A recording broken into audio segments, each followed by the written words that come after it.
Today is Tuesday, November 10, 2020. Coming up on Roland Martin Unfiltered, the Supreme Court hearing arguments today in a case that could eliminate the Affordable Care Act. Lawsuits continue to be filed by Donald Trump election team. But what does the election law tell us? Also, how petty is Donald Trump? He is refusing to allow Joe Biden to receive intelligence briefings. Dude, really? How petty are you? And the Senate will vote on yet another white man for a lifetime appointment to the federal bench. We'll also answer questions about the coronavirus vaccine developed by Pfizer. And neo-Nazis send flyers attacking Black Lives Matter to members in Texas. And it is confirmed Bishop Harry Jackson Jr. did have COVID-19. He died yesterday. He was a big-time Trump supporter and was at that September 26th event featuring Amy Coney Barrett at the White House that has turned into a super spreader event. It's time to bring the funk. I'm Roland Martin Unfiltered. Let's go. He's got it. Whatever the biz, he's on it. Whatever it is, he's got the scoop, the fact, the fine. And when it breaks, he's right on time and it's rolling. Best believe he's knowing. Putting it down from sports to news to politics. With entertainment just for kicks, he's rolling. It's on go, y'all. It's Roland Martin, rolling with Roland now. He's funk, he's fresh, he's real, the best, you know he's Roland Martin now.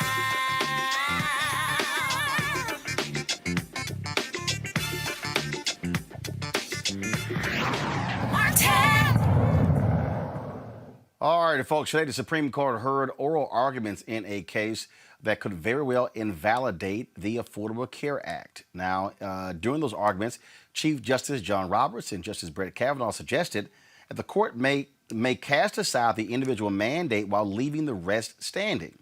President-elect Joe Biden held a news conference today to assure his support of the signature piece of bill that came under President Barack Obama.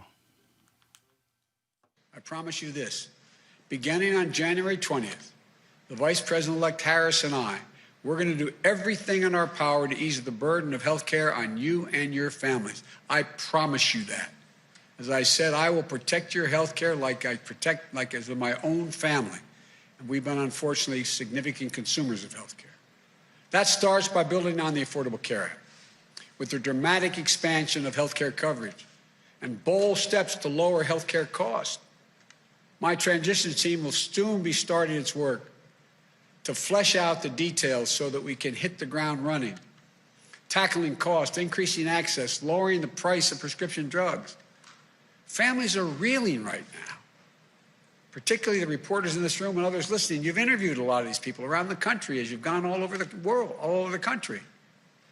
Enduring illnesses, faced with risky choices, losing their employer plans in droves. Already 10 million have already lost their employer plans. They need a lifeline, and they need it now. They should have to hold their breath. They shouldn't be in that position, waiting to see if the Supreme Court is going to wrench away the peace of mind they've come to now rely on. So we're going to get right to work, I promise you, addressing the issues that families are talking about around their kitchen tables this morning, making sure that they can get in bed tonight with the peace of mind that they deserve, and fulfilling our moral obligation to ensure that here in America, health care is a right for all, not a privilege for a few. So come January, we're going to work quickly with the Congress to dramatically ramp up health care protections, get Americans universal coverage, lower health care costs as soon as humanly possible. That's the promise I make to you. We're going to fight for your family's health coverage the same way we fight for our own family's health coverage. We want every single American to know, if you're sick, if you're struggling, if you're worried about how you're going to get going to get through the day, we will not abandon you. That is a promise. We'll not leave you to face these challenges alone. We're going to get through this. We're going to get through it together. And we're going to build a healthcare system that puts you and your families first and that every American can be proud of. I want to thank you all for listening. May God bless you. May God keep you safe in this COVID environment, and may God protect our troops. Good afternoon. Today, the Supreme Court heard arguments in a case that could strike down the Affordable Care Act in its entirety. If the Supreme Court agrees with the opponents of the act, their decision could take health care away from 20 million Americans. It could take away protections from more than 100 million people with pre-existing conditions in our country and hurt the millions of Americans who have come to rely on the Affordable Care Act. Getting rid of the Affordable Care Act will take us backward to a time when people could charge a woman more for her health care than they could charge a man, simply because she's a woman. To a time when pregnancy could be considered a pre-existing condition. It will take away free birth control and contraceptive coverage for women. This is all happening at a moment when our country is suffering through a pandemic that has claimed more than 238,000 lives. And we all know that if the Affordable Care Act is struck down, communities of color would be hit particularly hard. Black, Asian, Hispanic, and Native American, because they are at a greater risk of pre-existing conditions from asthma to diabetes to lupus. And they are also 3 times as likely to contract COVID-19 and twice as likely to die as others. Now, I know we all know that we just had an election in America, an election where health care was very much on the ballot. Our country had a clear choice in this election. Each and every vote for Joe Biden was a statement that health care in America should be a right and not a privilege. Each and every vote for Joe Biden was a vote to protect and expand the Affordable Care Act, not to tear it away in the midst of a global pandemic. And Joe Biden won the election decisively, with more votes than have ever been cast in American history. It amounts to 75 million voices and counting, calling on the Supreme Court to see this case for what it is, a blatant attempt to overturn the will of the people. And the President-elect and I cannot let that happen. And now it is my honor to introduce President-elect Joe Biden.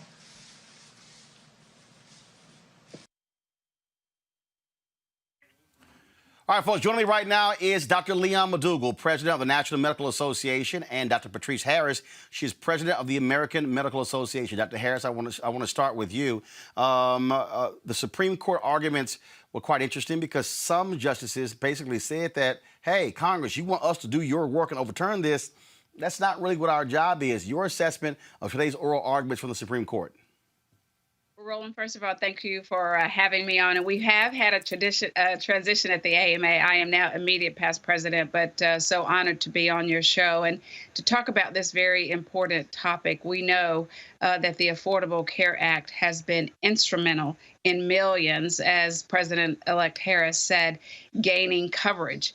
We know that people without health insurance live sicker and die younger, forego medical care, unable to pay for their medications or other treatments recommended by their physicians. So although, we should and should not try to predict what the ultimate outcome will be, the questions today, at least in my mind, demonstrated that the justices are going to be reluctant in overturning this law.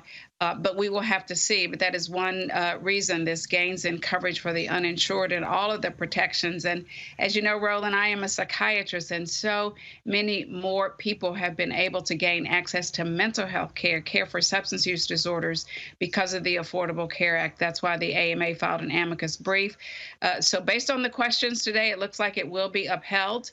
But certainly we will all have to keep the pressure on because this law, overturning this law would be devastating. And Dr. McDougall, that really is something that's here. And what's amazing is Republicans have done everything they could to overturn this, to get rid of it. but they've offered no alternative. And this whole idea of, oh, let's overturn the law first and then we'll come up with something. So the American public, we've got nothing to compare it to. It's literally the Affordable Care Act or nothing. So, Roland, I want to bring to attention that the Affordable Care Act is still in existence. And this administration has cut the advertisement budget for the Affordable Care Act. So I would ask that people interested in learning more about how to sign up, go to getamericacovered.org, getamericacovered.org, because this administration cut the advertisement budget. Well, but again, no, they cut it because they wanted to choke it off. But again, they have had more than 50 votes to get rid of it. To date, the Republican Party has not offered an extensive replacement plan. Donald Trump has lied for 5 years saying, I got a plan, it's coming next week, it's coming in 2 weeks, it's coming in 3 weeks, it's coming next month, I'm going to sign it next month, and they've done nothing. Kayleigh McEnany presented Leslie Stahl on 60 Minutes this huge book of their health plan. It wasn't a health plan. It was different executive orders and other stuff. It wasn't an actual health plan. So, Roland, you have been so insightful in cutting through all the nonsense. You're bringing an unfiltered viewpoint on these tactics to confuse the people. So I commend you on bringing such important topics to the table, because 20 million people losing their health insurance during a global pandemic is heartless and unexplainable. It's a lack of leadership. Dr. Harris, the reason this is a huge deal, first of all, we talk about 20 million Americans. When we're talking about young folks who are still covered on their parents' insurance, we're talking about even how we've had Medicaid expansion where we had rural hospitals shutting down in this country and how it has impacted folks. Many folks who voted for Trump, who voted for Republicans, really voting against their own economic interests. I remember 2016 where the previous governor of Kentucky was absolutely against Medicaid expansion. He was against the Affordable Care Act. And I remember he was a Tea Party guy. And I remember these white folks in Kentucky voted for him. And then they came back and they voted for him and Trump and then said, man, I sure hope they don't mess with our Affordable Care Act. They hated Obamacare, but they love the Affordable Care Act. That shows you how disinformation and messaging can completely obscure reality. Roland, we saw that with the Affordable Care Act, and when they branded it Obamacare, it was not popular. But when you ask people specifically about the proposals, or if you would call it the Affordable Care Act, there was a lot of support. And we know that so many people of all races have benefited from the expansions and health care coverage for the Affordable Care Act. But Roland, it's also similar to how we have made masks a partisan issue. And that is so unfortunate, because making sure that folks have the coverage that they need, that young folks stay on their parents' insurance, that people aren't filing medical or bankruptcies due to medical debt. These are nonpartisan issues. Mask wearing is a nonpartisan issue. And that's why I'm glad you're talking about this tonight on your show. I know Dr. McDougall and I are always working to make sure that people get accurate information. And there's no question that people can have more opportunities for living healthier lives with the expansion caused by the Affordable Care Act. Dr. McDougall, how critical is the Affordable Care Act for African Americans? What have we seen the benefits of this since it became law on the health of Black folks? The health of Black people has improved.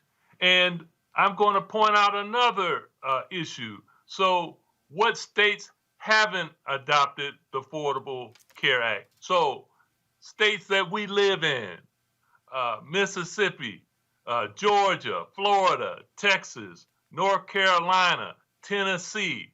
So there's still more opportunity to provide preventive services and insurance from the communities we hail from. My dad's from Mississippi. My mom's from Alabama. So if we were still living there, we wouldn't have access to affordable health care.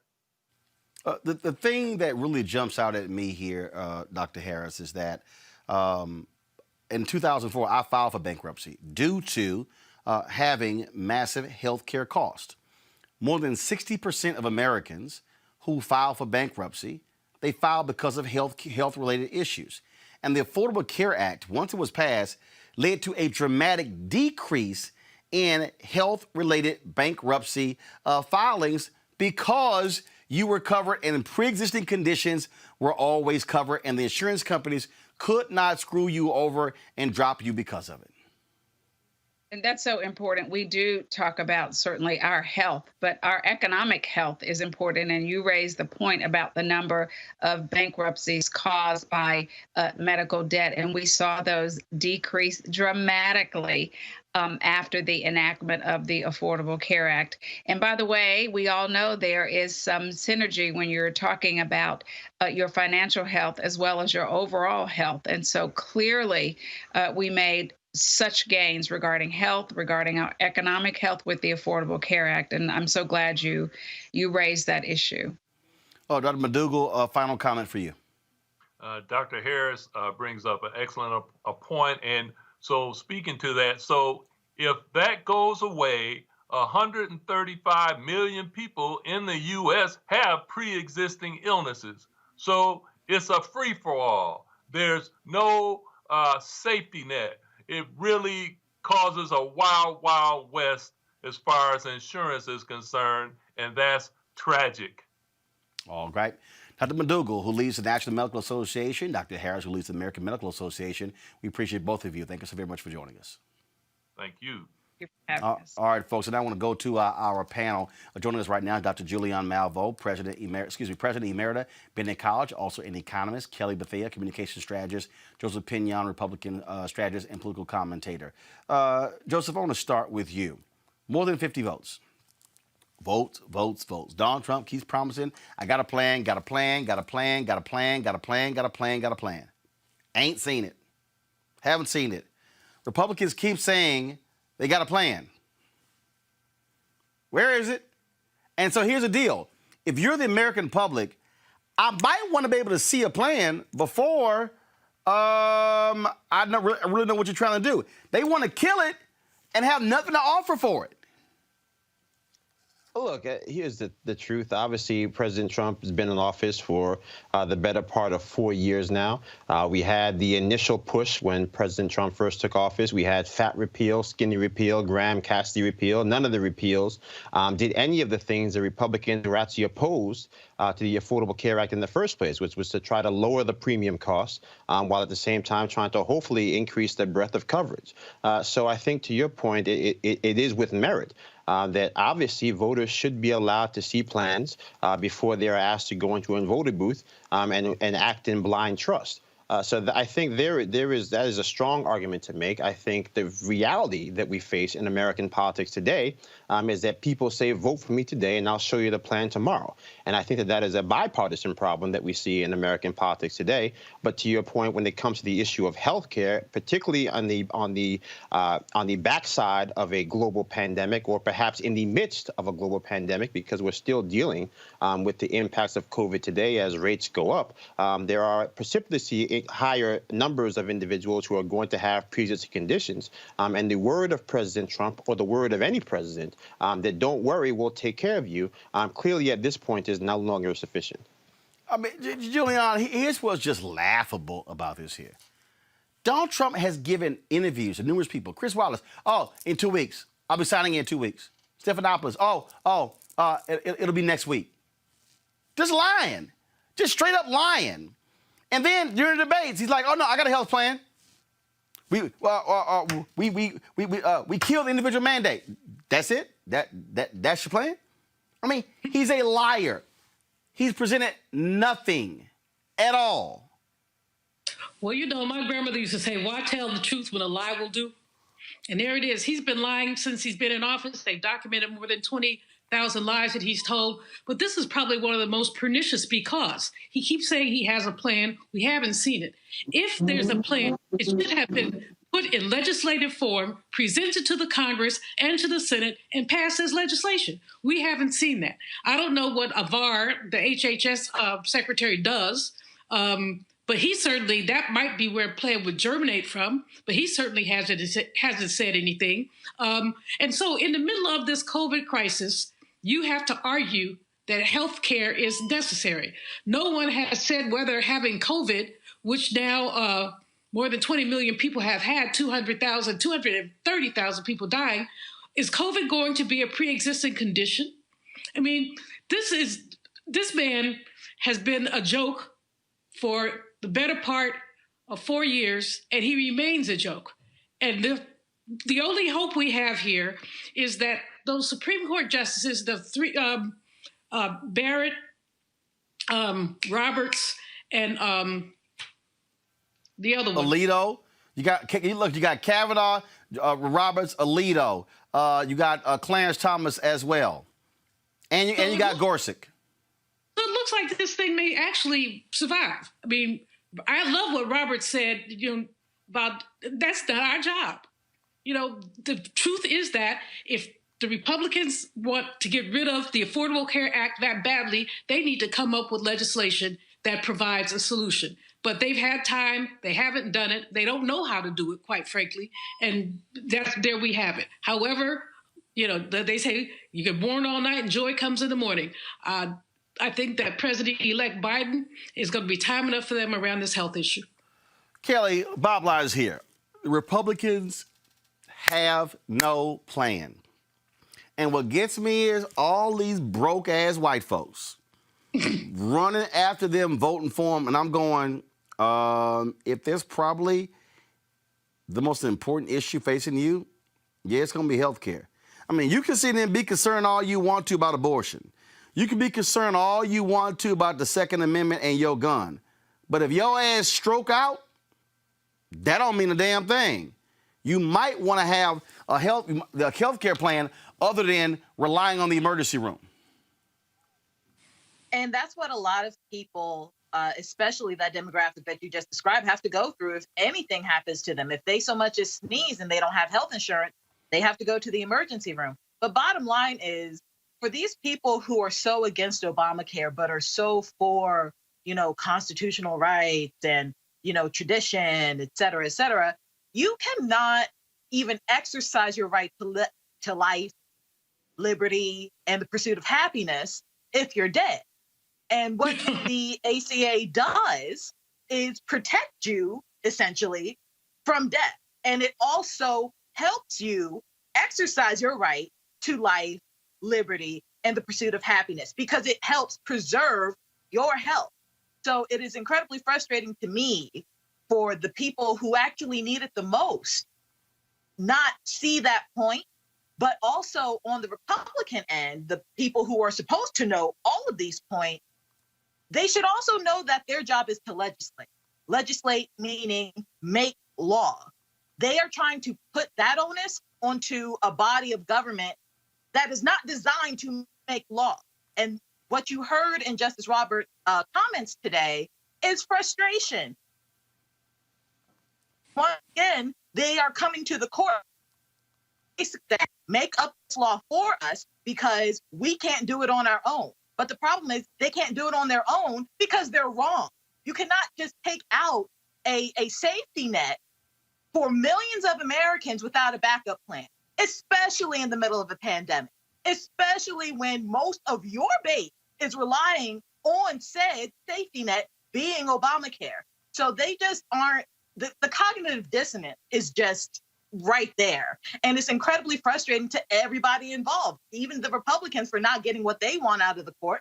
The court is frustrated with the fact that the legislation isn't doing its job, and millions of Americans are about to be frustrated and are frustrated right now because people just aren't doing their jobs the way that they are supposed to be done.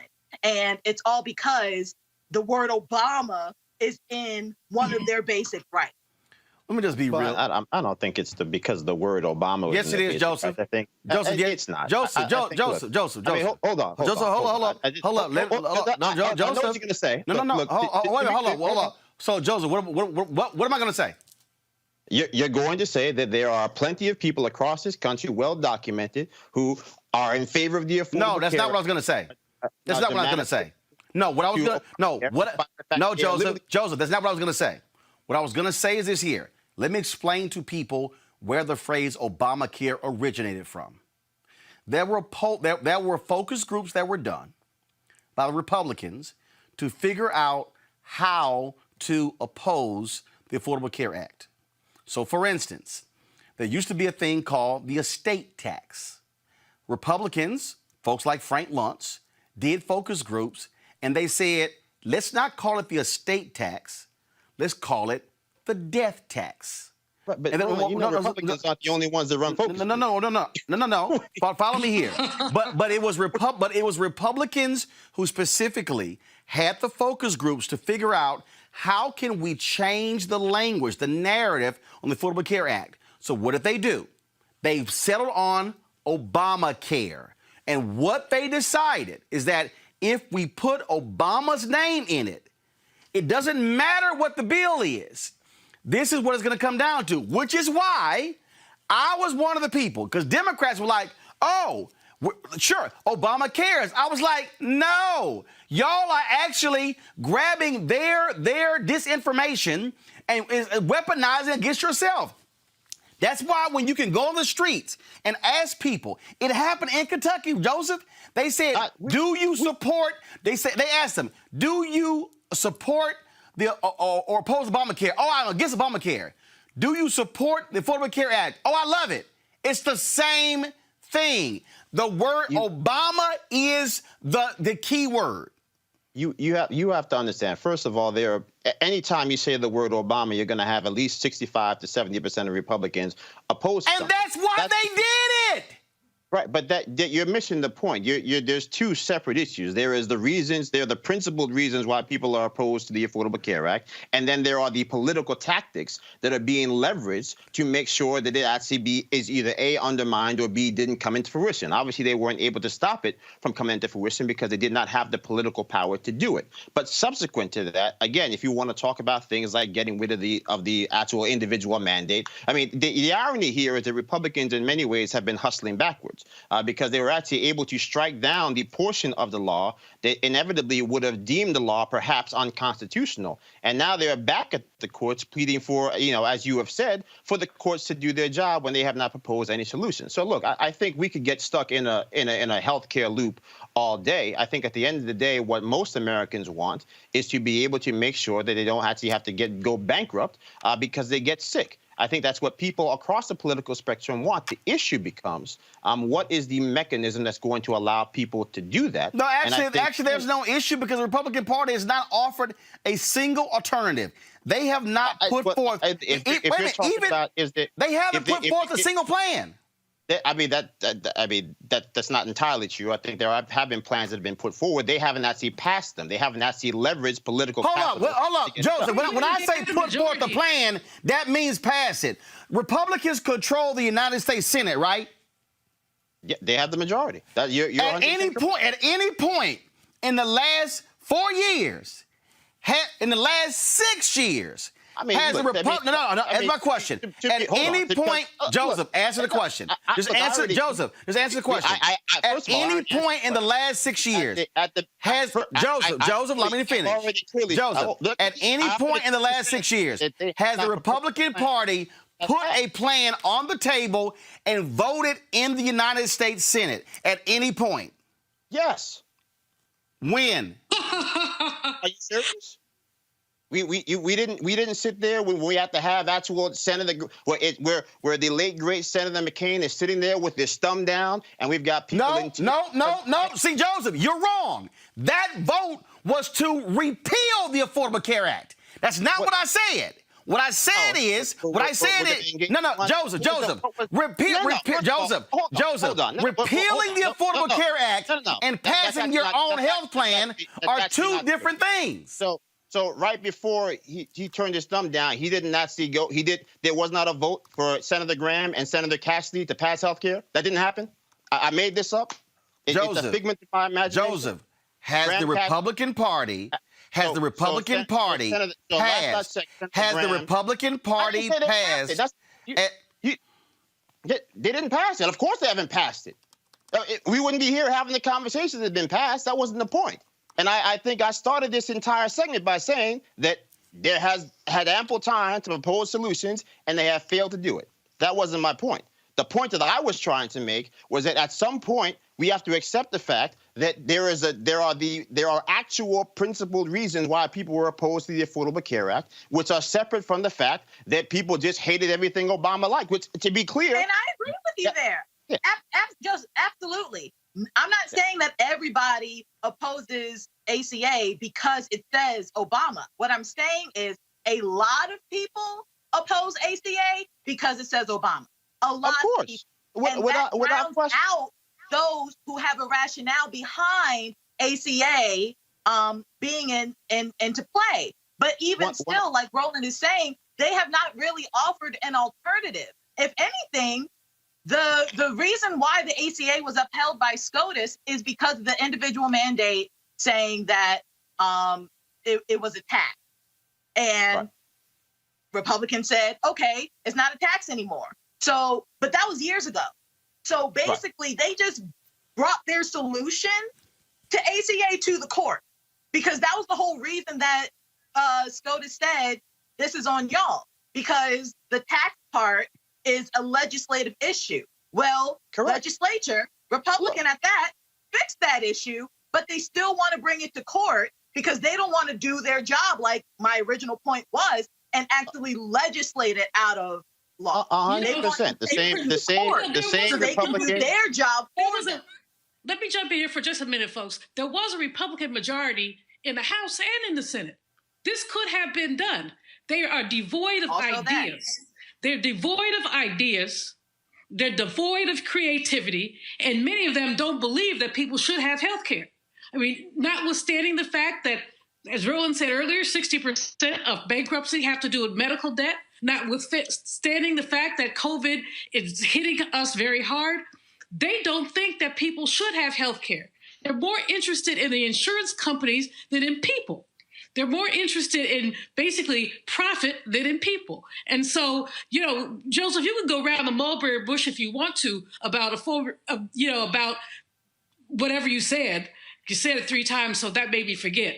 But you can go around the mulberry bush as many times as you want to. But the bottom line is that Roland is right. When we saw all this proof, people don't like Obamacare. They do like the Affordable Care Act. So we might want to know, why do they like the Affordable Care Act? What's in it for them? The main thing that people are pre-existing conditions, and 135 million Americans have pre-existing conditions, whether it's high blood pressure, diabetes, or something else. So basically, you are consigning the rest of the people to good health care and the other folks to catch as catch can, emergency room or whatever, or potential bankruptcy. Explain this, and this is the deal. This a record high 62% of Americans support the Affordable Care Act. 85% Democrats, 36% of Republicans. Now, here's the key here. 56% say it should be improved and strengthened. 20% say it should be struck down and left alone. Pre-existing conditions, 79% support health insurance protections for people. Right. And that's also why you saw President Trump running around the country saying, we're going to take care of people with pre-existing conditions, because he knows, as well as most Republicans knows, that there is no political will for somebody who is going to consign people to a life without health care for the rest of their lives, which will probably be very short. So still, where is his plan? Well, I said before, they don't have a plan. The bottom line question is, how does this man... So Republicans want to get rid of the Affordable Care Act, but they have nothing to replace it. They have nothing to replace it with. I think, as I said before, this notion that people should put their blind trust in politicians and say that, hey, you take our word for it, should be gone from the past. People should not trust politics. Well, the Republicans damn sure did. Here's what I know. Here's what I know. Here's what I know. You're making it a partisan issue. No. I'm making it a partisan issue because the numbers show it's a partisan issue. Numbers don't lie. The issue of people saying take my word for it and not presenting a plan ahead of time is what I'm saying is not a partisan issue. On the issue of health care, Republicans have done. But that's what Republicans have done. Mr. 45, soon to be ex-president, Mr. 45 has run around talking about, I have a plan. I'm going to take care of you. We're going to deal with pre-existing conditions. We haven't seen a piece of legislation. We haven't seen a plan. We haven't seen anything. So you're right that we shouldn't take politicians' word, but here's the bottom line. We have a president who is just a bold-faced liar who has been deficient on all issues concerning health. Morally deficient, fiscally deficient, and intellectually deficient. Here right here is why this is partisan. This is September 2020, a morning consult poll. Right here, all voters. In March, 55% supported the Affordable Care Act. In September was 62%. Democrats in March 83% supported it. In September 25%. Is your position? No. One second. Independents in March 50% support, 59% support. But Republicans in March 28% supported. September 36%. I dare say, I would love to actually see a poll done. Do you support Obamacare or do you support the Affordable Care Act? We have seen I don't think I'm arguing that point. I think with the point that I've been making is that this notion that we have a bipartisan agreement on issues that politicians on Capitol Hill can't find a way to pass legislation on is not unique to health. I'm sorry.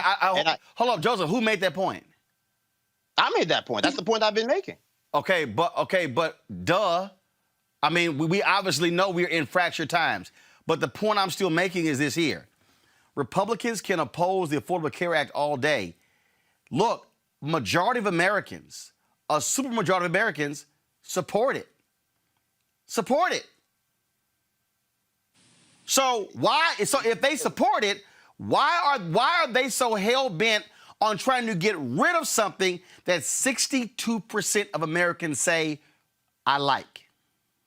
I think the reality is that most Americans like what the Affordable Care Act accomplishes. I think what Republicans and many people like myself have said is that the manner in which it is accomplished is not sustainable and is not consistent with what people think are the best practices for health care. Well, we can have a long conversation so where is this best practices bill? Hello.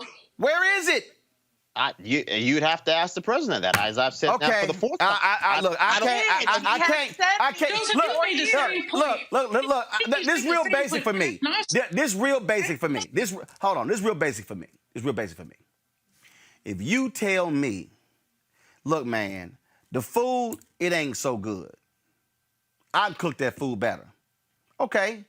Get your ass in the kitchen and go cook. What you're not gonna do is say the food ain't good. And then I say, get your ass to go cook. You like, oh, no, I don't cook. I'm just saying the food ain't no good. Well, if your ass can't improve the food, if you can't sit here and contribute to the meal, all you're doing is running your mouth. And that's what Republicans are doing. Republicans are making no effort because, first of all, when you say even improve, they don't even want to improve. They want to get rid of. They want to totally get rid of it, and I'm just still waiting. When manna from heaven is going to fall down, and then they're going to actually present a plan. I'm just waiting. I would love to read it. I mean, again, I don't think I'm saying anything different than you're saying. There was no plan. There should have been a plan. There wasn't one then, ain't one today, ain't going to be one tomorrow. Well, there'll be a plan because the reality is that you won't be able to win elections without one. And that's not just healthcare. You're talking about climate. There's a whole. Some of the Republicans. There are a plethora of issues in America. A lot of Republicans just won with no plan. Well, yeah, because at the end of the day, we figured out that people can get elected dividing people, even though their neighbors agree on the issue. Well, actually, you can get elected lying to people, and they are so gullible. They actually fall for it. Here's the deal. Hey, look, first of all, the Supreme Court is probably going to come back in 2 or 3 months with their decision. We got lots more time to talk about it. I got to go to a break. We come back. We're going to talk about these crazy ass Trump folk. I'm still trying to figure out how you won Senate seats and House seats, but those votes are good. But the same votes in the presidential race are bad. That's next to Roland Martin Unfiltered. Utilizing what I know. I'm being able to speak about something that I used to didn't do, that I can say, yeah, that was me, but it's okay now because I know better now, and you can too. I'm able to say that so they can relate to what I'm saying, so I can capture their attention and be able to knock on their door and say, hey, you with me? And now they feel more apt to pay attention and more apt to be able to go out there and say, oh, well, just maybe, because she said. And I'm a fan of hers, so the connection is, well, okay, what do I have to lose? Because sitting at home is what you're losing out on. And a lot of them don't even know how important the vote is. It's like, well, you know what, if I don't, ain't nobody gonna miss my vote. Until you have a 50-50 share and it's 49 and 51 and you're like, oh, then you gotta feel like an ASS and go, see. From the day we started this campaign, we made it a priority to talk to Georgians wherever you live. Representative Warnock, so good to see you again. Thank you so much for doing this. So excited about your campaign. Georgia needs a senator who will stand up for health care, who will stand up for Medicare, who will stand up for our children. We need leaders who will not forget who sent them there in the first place. I think he'll stand up for me. We already voted for you. I think he'll stand up for everybody in Georgia. Augusta, Savannah, Valdosta, Columbus. They may be miles apart on a map, but the challenges we face are quite the same. We're completely behind you. Thank you so much for running. It's not about him. It's all about the people. If you elect me the next United States Senator from the state of Georgia, your agenda will be my agenda. Raphael Warnock will practice what he preaches. We're not getting that now. I'm Raphael Warnock, and I approve this message. Hey, what I'm going to work on. I'm John Ossoff, and the path to recovery is clear. First, we listen to medical experts to control this virus. Then we shore up our economy with stronger support for small businesses and tax relief for working families. And it's time for a historic infrastructure plan to get people back to work and invest in our future. We need leaders who bring us together to get this done. And that's why I approve this message. You go to prison at 19. Sentenced for how long? 15 years. And for the first time, you're hearing this old man talk about voting. Mm-hmm. What did you say? What's that? What's that? And why does that make a difference? What did he say? And he broke the averages thing down to me. About they gonna be stealing money. He said, and his thing was about people getting out. He said, man, a lot of people gonna be here that's not gonna get out because Bush is gonna come in and he gonna set off all these people's sentences just to show that he's tough on crime to get favor with whoever put him in office. Made sense to me. Once he broke it down, then I started reading about voting and the importance of voting. Just talking with them. Because these are men who probably marched for voting, probably something went wrong in their life, they still ended up in this place. But there was a lot of knowledgeable people there, and I just hung with the old cats that had all this information. Hey, man, when you get out, this is what needs to happen. This is what's not in the community. This is the reason why you're here. You know what I'm saying? You don't see it like this, And I'm like, man, wow. That was deep what you just said.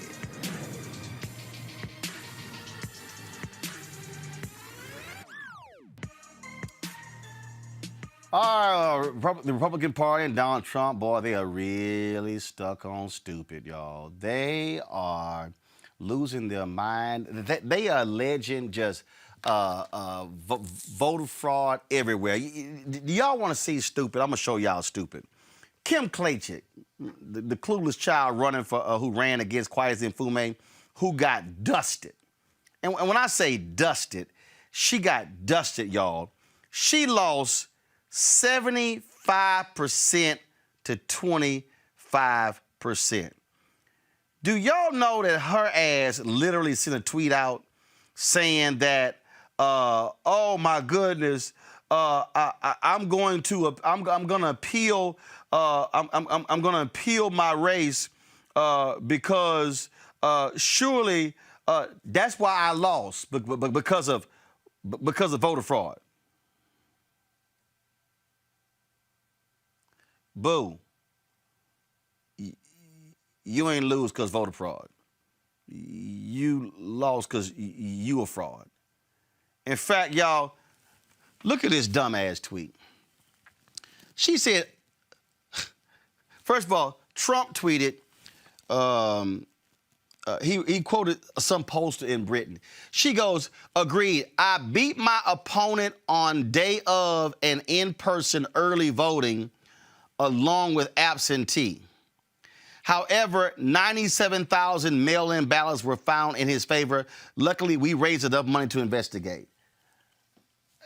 Julian. That young lady These people, but it's, wait a minute. The fool who lost to Karen Bass. It got worse. Let me find this tweet. Let me find it. Again, first of all, these are people who are really stuck on stupid. That's the kindest thing you can say. But what gets me is, with these fools, this one dude, I got to find this one. Hold on. Because same thing. This fool right here. Hold on. Let me go back. I had it. Let me go. It really is funny how they try to this fool, Errol Weber. Go to my iPad. I'm going to the Los Angeles County Registrar's office in Norwalk today to audit the vote counting procedures. I will not concede. Every legal vote needs to be counted. No, wait. Do y'all want to know how many votes he got? Y'all, Karen Bass whooped his ass with 86.4% of the vote. He got 13.6%. Does this fool really want us to believe that he gonna pick up some 200,000 votes somewhere? You got the entire Republican congressional delegation from Georgia basically saying to the governor, the lieutenant governor, secretary of state, y'all lying. They actually want the head of elections in Georgia to quit. Julian, these people are nuts. Like I say, Roland, that's the kindest thing you could say about them. They're delusional. But one of the things, I'm glad you mentioned the Baltimore race as well as Karen Bass's race. We could also talk a bit about Maxine Waters' race. I don't know where these Republicans come trolling for ignorant black people. But that's literally what they do. They go trolling for ignorant black people who do not know how to add, nor count, nor read. Baltimore is historically and traditionally Democratic. I mean, I understand having a symbolic candidate in the race just cause, but how this young lady thought she had a chance, a snowball's chance of getting anything done is amusing to me. Same thing with this. So you have 13% of the vote, and you think that somehow there was voter fraud? I don't think so. Kelly, somebody on YouTube said these people have overdosed on mayonnaise. That's a good one. Kelly, I mean, this whole idea that there's this massive voter fraud. Donald Trump has been screaming voter fraud because when he got his behind kicked by Hillary Clinton by 3 million votes. His ego cannot handle he lost the popular vote. That's all this is. And the real problem is Republicans are indulging his stupidity. They're afraid of it. Kelly? Well, my issue is if the tables were turned miraculously and somehow Miss Kim actually won anything in Baltimore and the Democratic nominee wanted to recount, this would not be the issue. You know what I'm saying? Like if the tables were turned and there were votes that were in need to be counted, they would not be having this. It's always if I'm at a disadvantage, then something must be wrong. And it's incredibly frustrating to me, and I'm sure it is to the American people, when you see with your own eyes people who are literally working to cheat and not working for the people, because this is actively trying to cheat. And that's what's also funny to me. You're failing at cheating. So what makes you think that you deserve an office outright on its merit when you fail to do the wrong thing right? So he just needs to take her bag and go somewhere. Because if I'm not mistaken, I don't even think she lives in Baltimore City. First of all, hold on. You look, you ain't got to waste breath on Kim, okay? She got crushed. Here's the deal, Joseph. I need somebody who's a Republican to explain to me. How do you stand in front of the cameras and laud Republican victories that were literally on the exact same ballot, but then say, but in that race they cheated? If the Democrats cheated, they are some awful cheaters because they lost the Senate race in Iowa, Kansas, Maine, North Carolina, South Carolina, Mississippi, Kentucky, Louisiana, Texas. They got to be really bad at this, because if you're going to cheat, I figure you might take the Senate with you. I mean, look, we could have a very long conversation. I'm not going to try to crawl into the mind of crazy, but I will say this. I think that our obligation to the American process is devoid of the individual's personal motivations.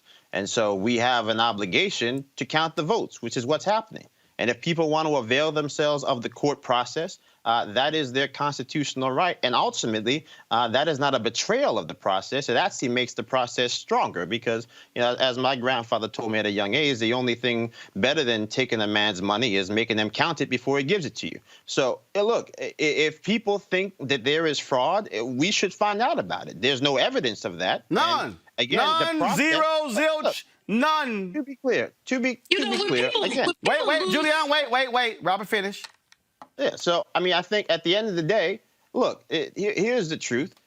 There are going to be legal briefs that are filed. The courts will either say there is fraud or there isn't fraud. They'll say there is merit or there isn't merit. At the end of the day, either we have a country or we don't. Either we believe that we have an independent judiciary or we don't. And so I think if we're talking about how do we heal this country, because we could have a long conversation about how do we get here. But if our goal is to heal, if our goal is to have enough people who have still bought into the system, that we have a country that works, then let people count the votes. Let people run around saying what they want to say. Because but you're saying let them count the votes. Donald Trump and his people were trying to stop the count. First of all, I want to show. I want to show this. I think there are people who say let them count the votes. That people say stop counting the votes. Joseph. The same people were saying it. Joseph, the same people were saying it. Exactly. Depending on the state, depending on the favorability. I just think that we have to have. There are people that are saying things that are crazy. But we also have to be honest about where we sit right now. Number one, we're a severely divided country. Number two, there are things in the results that are statistically anomalous. Like what? Now, most of those statistical anomalies are likely due to the fact that we had an unprecedented amount of people vote via mail. Right. That does not mean that somebody did anything illegal. But it does mean that we're dealing with results that are not in line with previous results. Of course. First of all, you can't. Hold on. Don't. Hold on. But wait a minute. But it's not in line with previous results. But you just said because we also have mail-in balloting, so they can't accept. They can't accept the reality of that. Roland, in some cases here, Roland. Some states will have an automatic recount if it's within half a percentage point. But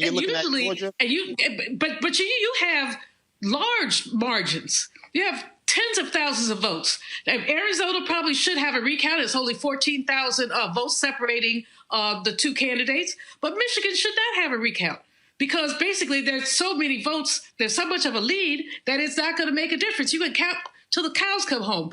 Every time you recount, you pick up a vote, you lose a vote. I mean, because human beings are still counting these votes. But this obsession that 45 has with recounts is really him delaying the inevitable. Here's the deal. Lost. He lost. I want to play this. The folks at the Daily Show put together this pretty great video, because if you compare what Fox News and OANN and Newsmax are saying today, just y'all watch this here. Democrats are being sore losers. They refuse to acknowledge they lost the election. So what do? They cry malfeasance, wrongdoing, criminality, fraud. Democrats, more so than Republicans, seem to have a problem conceding defeat. Either the election system broke down or some mystery votes are hiding somewhere. You have a whole series of Democrats who've just said bluntly, if our candidate doesn't win, they stole the election. The Dems just want to make America suffer. It's like losing the World Series and demanding an extra inning a day later. The Democrats are refusing to accept the declared results of the national media. So how do they do this? Lo and behold, they find missing ballots. The radical left is attacking the sanctity of our votes, refusing to accept the midterm election results. So what if these were Republicans refusing to concede? Democrats may see how they'll be able in the future to steal elections through lawsuits that they can't win with the voters. Ramping up election conspiracy theories, accusing Republicans of outright stealing the election. Kind of rich. You know what? Sounds sore loserish. Boy, that's a lot different than here in 2020. I mean, look, Roland, like I said, I think at the end of the day, there are going to be people that say things that make sense. There are going to be people that say things that don't make sense. I think the one thing that we should understand makes total sense is to allow the recounts to where they need to occur. I think most people that are talking about these results are talking about 3 states. They're talking about Pennsylvania. They're talking about Arizona. They're talking about Georgia. That is it. We don't really think that there's anything going to be made of what happens in Wisconsin or Michigan. No, not true. Not true. The Trump folks. I think. No. You said no. That's not true. Here's the truth. No. Joseph. That's not Joseph. I got to give facts. Joseph. I don't speak for the campaign. Joseph. I didn't say you do, but I got to give facts. No, you said there are 3. They are alleging 6. They are saying Wisconsin, Michigan, Pennsylvania, Georgia, Arizona, Nevada. They're saying 6. What they're doing, they filed 5 lawsuits. They're 0 for 5. They're continuing to file those laws. In fact, hold up. You got to throw in 7. Minnesota. They also have Minnesota in there. And so they are trying to make the argument that, oh, it's this massive fraud. Now even, you saw what happened when Bob Barr made his announcement. The head of the election integrity unit was like, this is bogus, and quit. This is how the process works. No. That's not how it works. That actually is how it works. Let me ask you a question. In 2016, was 2016 closer than 2020? Yes, we're looking at 78,000 votes across 3 states. Did Hillary Clinton refuse to concede and file lawsuits in 6 states? Did Obama also refuse to begin the transition process? Did Obama refuse to allow intelligence briefings for Donald Trump? It ain't the same, bro. Here's the thing. If you want to talk about what people chose to do, that's fine. What I'm saying is that the system works, that we have an independent judiciary, the same way that you believe that the Supreme Court will, as I do, will come back and say that this lawsuit with health care is going to be tossed out. I also believe that many of these lawsuits that will be presented are likely going to be tossed out, same as they have been already. But filing the lawsuits in and of themselves is not some type of debasement of the political process. Actually, it is actually the process. No, actually it is. No. 1 second. Hold on. I got to bring in Kelly. It is a debasement of the process because what it is, Kelly, is when you have all Republicans in the congressional district of Georgia demanding the resignation of the Secretary of State, who is a Republican. One second. Who is a Republican because he dared stand up for the election in Georgia? Kelly, that's an abomination. Not only is it an abomination, there are grounds to argue that was illegal. because you can't, especially when it comes to lawsuits in general, you cannot bring a lawsuit to the court without evidence. Otherwise, it's a frivolous lawsuit and there are repercussions for doing so. So it's not about preserving any type of integrity or trying to just make your voice heard in the court because you feel like you've been wrong. This is a clear account of Republicans perpetuating a lie to keep the propaganda going. This is nothing more than propaganda.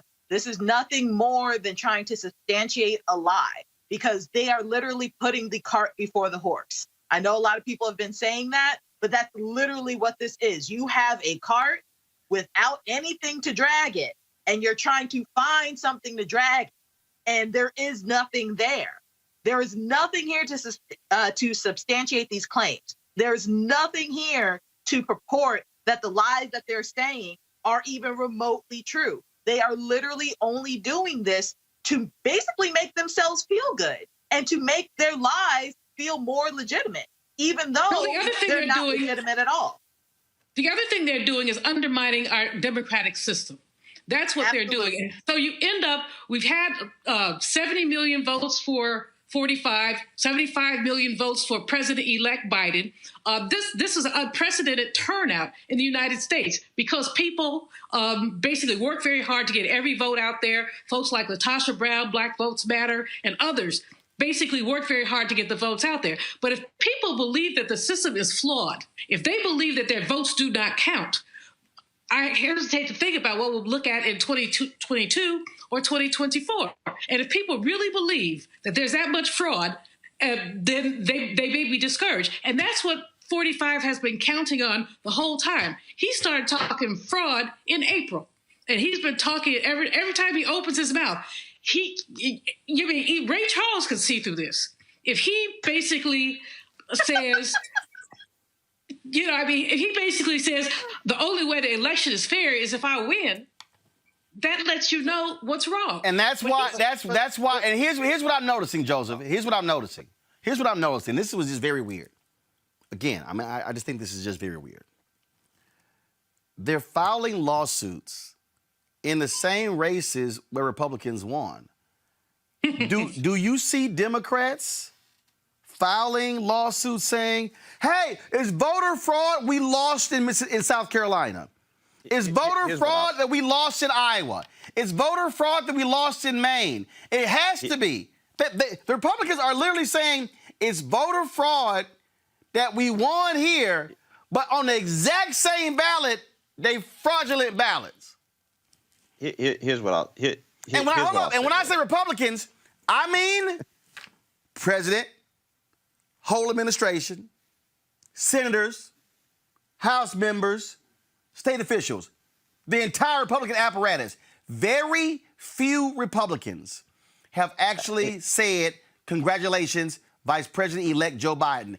They are standing largely behind, and when I say largely, 98% are standing behind Donald Trump by saying, oh, this was fake, it was stolen, it was fraudulent. I don't think most people are saying it's fake. That's not what. That's not what I said. Senator. I said. No. It's kind of what you said. And I think, and no, also I know Senator what I said. Didn't send it. I said other than a handful of Republicans. Handful. Hold up. This a hand. Hold up, Joseph. Joseph. This a hand. This a hand. I can put them in right in the hand right here. I can put the Republicans in both of my hands. When you count members of the United States Senate, yesterday, Mitch McConnell stood on the floor of the Senate, Joseph. This is the Republican majority. A handful or no? This is the Republican leader, stood on the floor and praised the Republicans who won on the same ballot, but then criticized it. And I'm like, it's the same ballot. Same ballot. Look, I think here's the truth. Lawsuits are going to be filed, if, to Dr. Malvo's point, that this is all just some scheme to undermine American democracy, then I don't know what would be more fitting than a appellate court packed with Donald Trump appointees and then a Supreme Court packed with Donald Trump appointees telling President Trump, you lost the game, like Shannon Sharp. I don't know what else you want. I mean, that's how the American system is designed to work. These people, So, is Chris Metzler there? Is Chris Metzler there?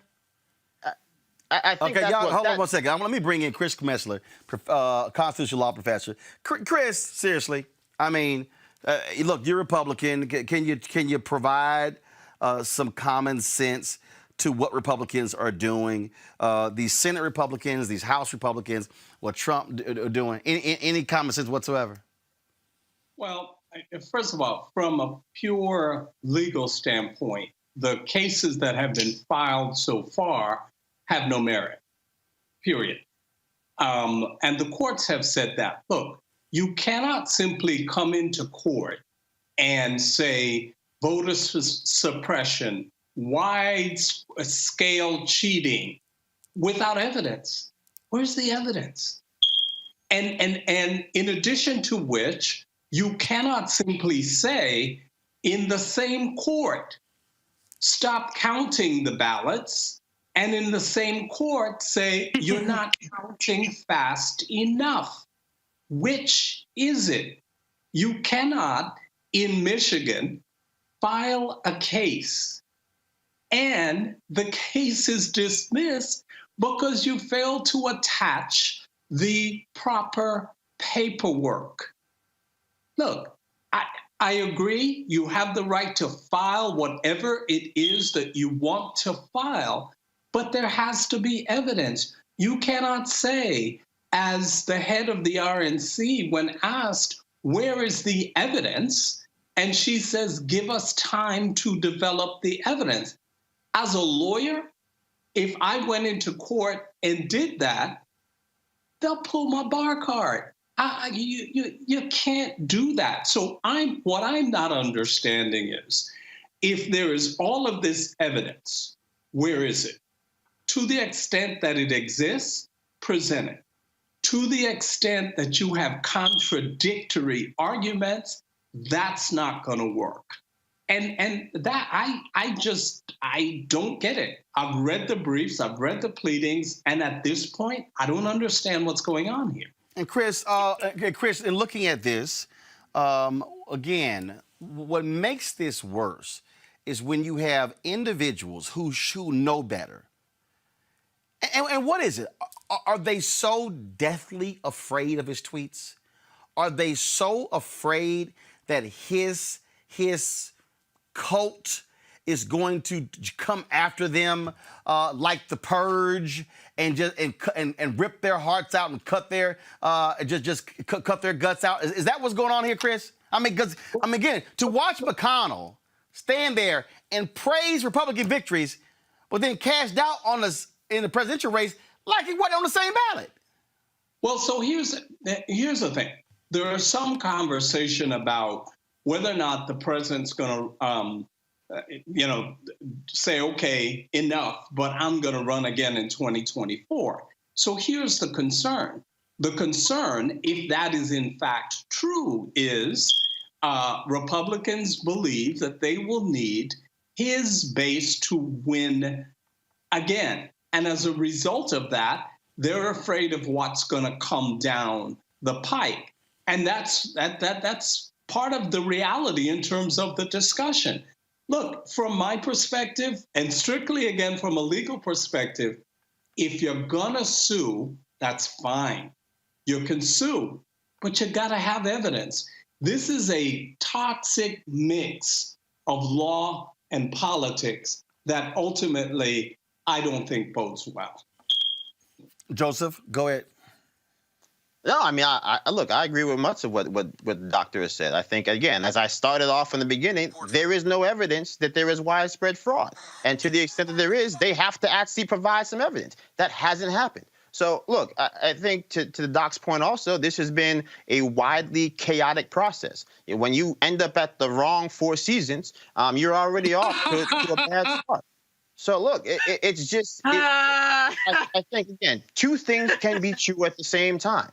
That, yes, there are people who have run races. We're grateful for them for running in places where we traditionally have not filed candidates because Republicans need to show up. It's time for both political parties to stop taking black votes for granted. And I think that we've seen, when you're talking about the precipitous increase in the Latino turnout for President Trump or the precipitous rise in African-American turnout in this election overall, that our votes are going to matter more and more. But if you're talking specifically about making sure that we're going to go through this process and come out with the unified nation that Joe Biden says that we're supposed to have, then again, I think part of that means that we have to take down the temperature. We have to find a way to have respect for the people we disagree with. And I think that starts with at least acknowledging those amongst those groups who are making arguments that at least on some basic level are within the realm of respectability and also just the nature of the process in general. But Chris Metzler, wait. But Chris Metzler, how do you do that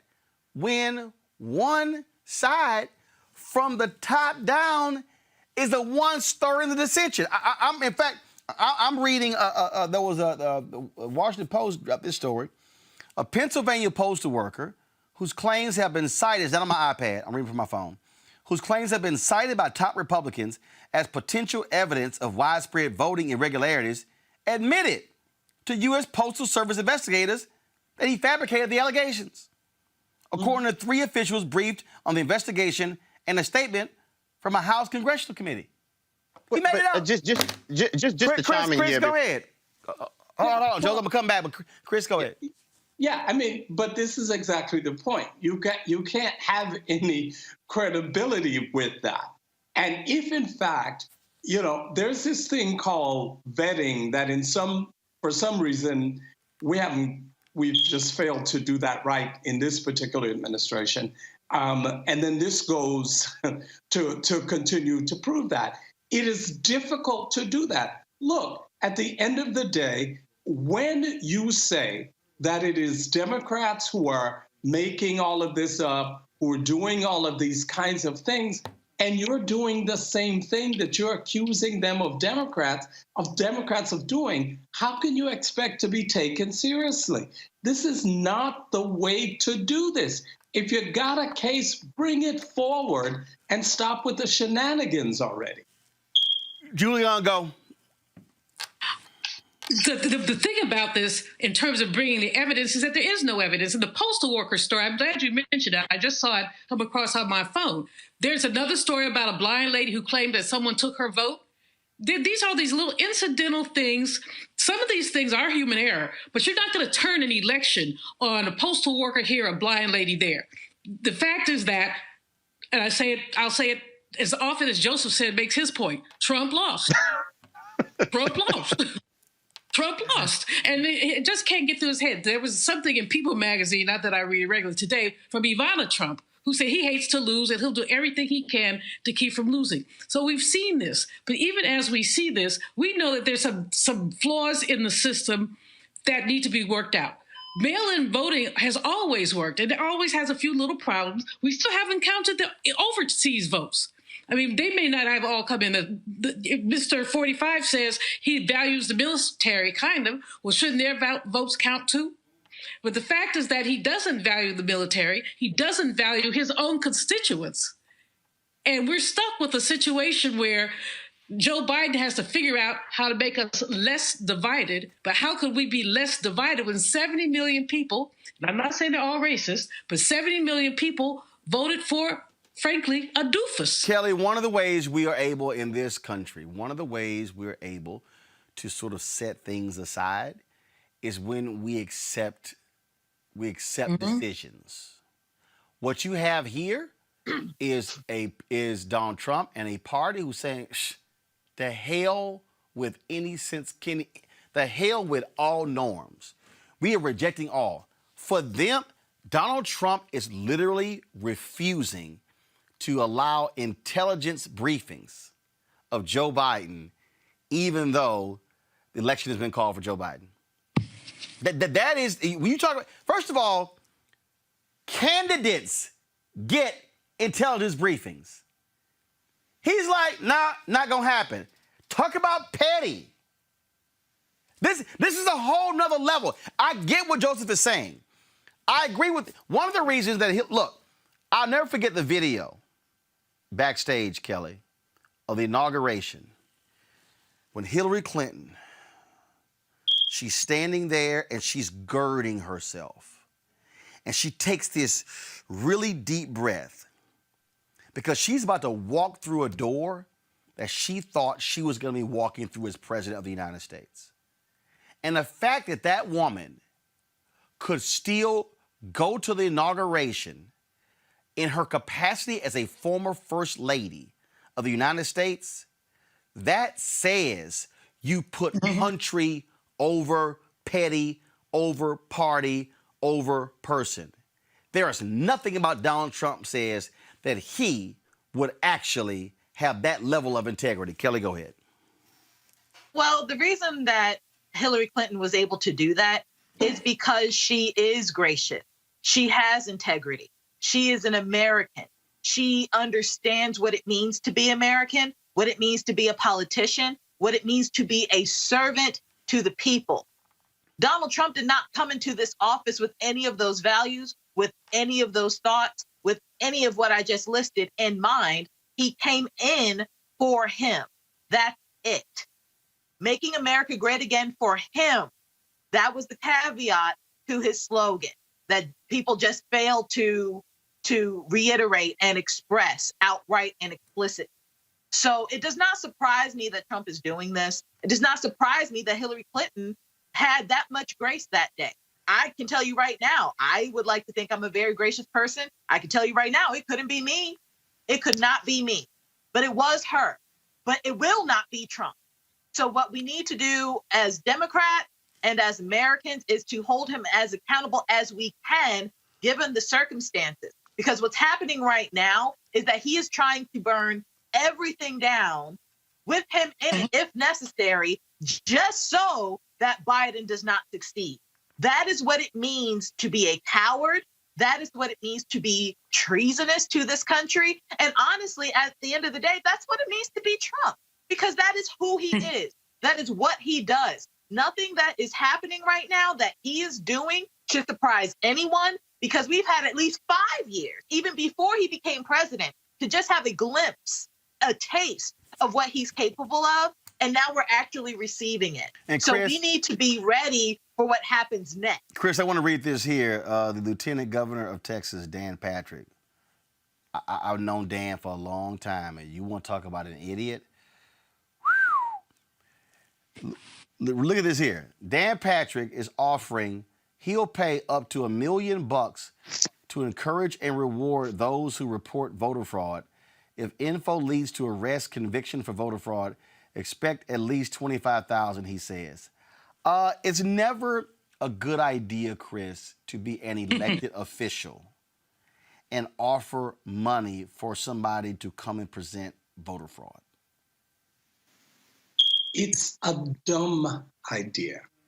I mean, as an elected official, you're saying that. And again, I go back to what you have all this evidence. Why you have to pay people to bring the evidence forth?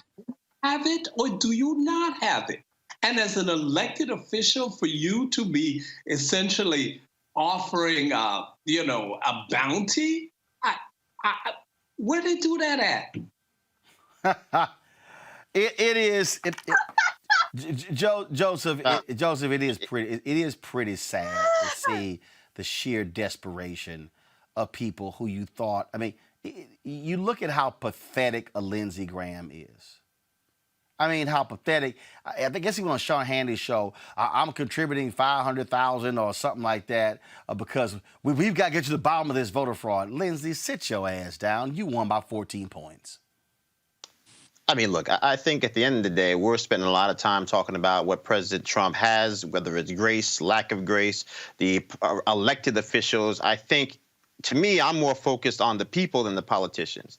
And I think if there is any chance that we're going to be able to galvanize enough people to be able to see that, yes, the 70 million votes cast for President Trump were fair and just, and the 74 million plus votes that were cast for former Vice President Joe Biden, now presumably going to be President-elect Joe Biden, were also just and valid, then it's going to take the grace of us as a nation of people to be able to say, you want us to recount the votes in Georgia, we'll recount the votes for you. There's going to be an automatic recount anyway. You want to recount in Pennsylvania, we'll recount the votes. There's likely going to be a recount there anyway. I think it's around 0.6% right now, the difference between Joe Biden and President Trump. Arizona, even a smaller margin. So I think, again, being able to demonstrate that the process works, that you go from case to case, whether these cases get tossed out on their face, because as Dr. Metzer said, you have to actually have evidence to present cases.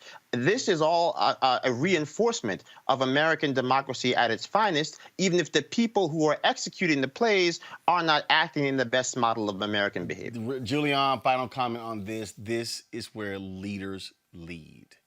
This is where leaders lead.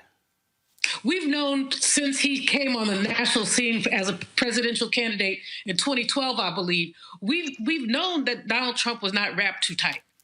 Somebody needs to just get a straitjacket and walk him out of the White House. But two quick things. Number one, instructing the GSA not to cooperate after we have a nominee, an elected president, is ridiculous. The GSA has not made any transition funds available. Number two, to have them tell the department heads, prepare your budget as if Trump is still the president. This is just delusional. This is totally delusional, but it's where we are. It's literally where we are. And I hope that the American people, Democrat and Republican, are paying attention to this man and the damage he's done to our democracy. I got to go to my next story here. Today, the Senate will vote on yet another white male judge nominated by Donald Trump. With more than a month left until the new administration is in place, Mitch McConnell will try to get as many judges as possible on the federal bench. Chris, you're Republican. Joseph, you're Republican. Seriously? Damn near 220 judges? One black person? I mean, look, we have a real lack of diversity problem in the start talking about. There's a diversity problem and one? Out of 220? No, it is completely, and I've said this before and before and before, and obviously nobody's listening to what I'm saying. It's more than a diversity problem. It's a systemic problem. Listen, I always have to say to the party, criminal justice is cute. And it has its place, but as it relates to the persons who are making those decisions in the first place, don't tell me you can't find any. Where did you look? Under a rock? Because I got 700 I can give you right now. Here's my deal. Here's my deal, Joseph. 1% is 2. Mm-hmm. They ain't even at 1%. Right. I mean, look, there are a lot of people that pretend that somehow Clarence Thomas is the only qualified black man to sit on the court. He is not. And so I think at some basic point, I mean, even the choice of Amy Coney Barrett, I think that we had a well-qualified judge sitting down in Florida that, for a lot of reasons, probably would have been a better choice than she was. But look, at the end of the day, it is what it is on some basic level. I mean, we're at some point we're just talking about derivatives of the same problem that we've all been talking about on some basic level for the last 4.5 years. So look, at some point you just have to accept the fact that when it comes to getting the type of representation that we deserve in government, as it relates to the type of diversity of thought and diversity of opinions and diversity of representation, we're just not going to get it. But see, here's the deal, though. See, Kelly, this is by design. They want, and Mitch McConnell said, they want 35 to 45-year-old, largely white men. This is by design. This ain't no accident. No, it's not by accident. nothing that this Republican legislature has done, especially the Senate, nothing they have done is by accident or by happenstance. All of this is deliberate. When you have a white male, very right-leaning judge on the bench, you have a tendency to basically work against the interests of every other demographic in the American constituent. Like, Black women aren't considered, people of color of either gender aren't considered, youth typically aren't considered. No one's considered except rich white men when you have that kind of person on any bench, federal or otherwise. And when that happens, you come up against some really terrible law that gets made by way of case law. And that's how we get Trump. That's how we get McConnell's. It's sad the way that this Congress, well, this Senate specifically, really does not care about the people who voted for them, because not even they are going to be taken into consideration with these appointments. It is literally solely for self-interest alone. Julian, again, I think what you're dealing with here is you're dealing with the Federalist Society. Look, Mitch McConnell and Republicans, they want white men ruling in these federal cases. They ain't looking for no black folks. They ain't looking for Latinos. They ain't looking for white women. They want white men. Exactly. And, Roland, this just, we got to go back in history to look at what happened after Reconstruction and to look at the way the laws were stacked against Black people. Now they're stacked against people. I mean, when you look at what they've done to the Consumer Finance Protection Bureau, when you look at just any number of things that they've done, 45 is in with all of his buffoonery because he's delivering to Republicans what they want. They wanted a white male judiciary. They want a conservative judiciary. They want an anti-abortion judiciary. They wanted to go back to the 1950s. Make America Great Again is a slogan that says, let's go back to the day when, Kizzy was in the kitchen and, Kunta was in the fields. That's what they want. And basically, McConnell has been able to effectuate that. And 45 isn't making these choices, as you said, Roland. The Federalist Society is. Are there any Black people in the Federalist Society? So with that, I'm just curious, Joseph and Chris. I'll ask you. This is the last question on this topic before I go to a break.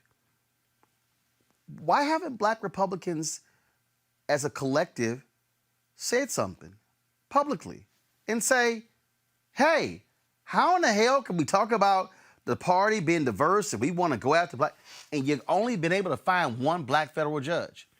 Has there been any conversations among Black Republicans saying we should speak as one voice publicly? Go ahead, Chris. No, go ahead. Yeah, I think I can speak for myself. I think plenty of Black Republicans have said things publicly about the lack of diversity that started before. That wasn't my question. That wasn't my question. It wasn't my question. It wasn't my question. The question is to go out there and speak collectively. I think Black people have spoken. No, collectively. Where? No, are you telling me that Black Republicans have spoken as a collective, saying the lack of diversity, the lack of Black federal judges is wrong, and they want to see more Black judges considered by Republicans for the federal bench? When? Well, I missed that. And to be clear, no, I don't think that we've seen the type of engagement when it comes to Black people demanding more color on the bench. But I don't think that was my question. But I don't think that that's a partisan issue. I think specifically. Yes, it is. Look, I don't think that we've Black folks have been. Are you trying to say Black folks haven't demanded that for Democrats? What I'm trying to explain to you is the fact, number one, we need more color on the bench, period. Number two, we certainly need more black men, Black women on the bench, just across the board. That's at the federal level. That's at city levels. That's just a given. We know this concretely. What I'm saying is that there's, number one, a schism, if you say, within the Black Republican conservative movement as a whole right now as a result of what's happened over the last 4 years. So that's a completely separate issue. And I think as a general rule, any conversation that we've actually had over the last 4 years this has been dwarfed by the fact that we are living in a 24/7 Trump news cycle that basically drives anything else you'd want to talk about out of the public opinion. Hey, Chris, I ain't even heard it come our way, and we ain't in the Trump cycle. Chris, go ahead. No, there has not been that conversation, in part due to what Joseph said. Look, in this administration has been, as it relates to Black people in particular, more fascinated with entertainers than substance. And so what you've seen are a number of so-called new Black conservatives who have, soaked up a lot of the oxygen in the room to no avail. And like I have told a number of them, you can't expect Black people to join the party when you're telling Black people how stupid, ignorant, and uneducated they are, and they need to leave the so-called Black plantation. And as a result of that, the conversation of a number of very reasonable, true Black conservatives have been muted. And as a matter of fact, I am sure that after this story, I am going to be receiving significant hate mail about that. But you know what? The difference between me and a number of people who run in that circles, I don't need anything from any administration, period, end of story. So I'm going to say what I got to say. All right, Dr. Chris Metzler, I surely appreciate it, man. Thank you so very much for joining us. My pleasure. Going to a break. We come back, we'll talk Pfizer and their promising vaccine for coronavirus. That is next. Plus, crazy-ass white person, a Republican in Pennsylvania. Did he send out the wrong tweet under his main account? Does he have a burner account where he pretends to be a Black gay Republican? Wait till I explain on Roland Martin Unfiltered. So because of friendships like yours, that's what made me figure out that, my vote did matter and that it was important for me to vote and get out there, even if I wasn't doing everything, perfectly, just trying and then learning from the mistakes, whatever mistakes that I made, and trying again and getting better the next time that I went out to vote or to speak about something, political. That's the start. That's the way that we do it, because we can't go back and undo, I can't go back in time and make myself be at the polls when I wasn't. So that's where the civic sense comes in. But I can start now. And that's what, I started when I started. And now I'm a part of more, political drives to get other people to vote. I'm not the world's smartest when it comes to politics. I'm the first to admit that. I'm not even the second or third. But I'm trying, and I think that's really the message here, Get out and vote because it does matter. Your vote absolutely matters.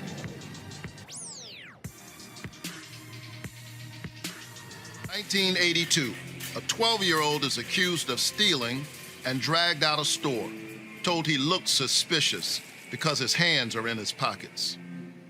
I'm Raphael Warnock, and that boy was me. Back then, I didn't understand how much the system works against those without power and money, that the rules were different for some of us.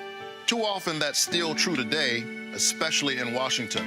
I approve this message because it's time for that to change." I'm John Ossoff, and too many are struggling to afford prescriptions. One change in the law would make a huge difference. See, Medicare is America's biggest buyer of prescriptions, but the drug companies bought off Congress, and they made it illegal for Medicare to negotiate lower prices. It's straight up corruption. Fighting corruption is my job. I approve this message because I'm not taking donations from corporate PACs, and I won't let the drug companies rip us off anymore. The numbers prove it. Millennials are the largest group in America. They're now larger than baby boomers. And if you don't use your power, they will run you over. Completely. And I think that's why what we're seeing so much, especially when you look at, who's controlling the country and how the country is being controlled, it is because, the powers that be and those that know how the system works are taking advantage of the system for their own interests. So part of it when it comes to this millennial generation is education. You got to understand why it's so important, understand what's really at stake. So the things that you're seeing, that they may be seeing right now that make you angry, here's how you can affect change. And what I love is that what you're seeing, what's coming out of Parkland, is these younger group, of millennials becoming much more politically savvy, much more politically activated and organized. Right. Organization is key. It's like, an ant by itself can't do anything, but ants working together, can do things well beyond their own capacity. And I think the same thing goes for this younger generation to become united and activized on what's happening. And what I love what you're seeing right now is that when you look at a Taylor Swift, right, or you look at a Rihanna, or you look at those like a Kerry Washington, this generation, which gets so much inspiration from entertainment, this generation is influenced. I mean, every generation has their influence. Yep. But I would argue, by and large, when you talk about Harry Belafonte, or you talk about, how it was, in the 60s, 70s, and even 80s, there was, you had the entertainers, you had the church, you had the activists. In our day and time, the church is somewhat losing its influence. Entertainment influence is growing. The activists are losing their influence. So where do most, this younger generation go? They go to entertainment.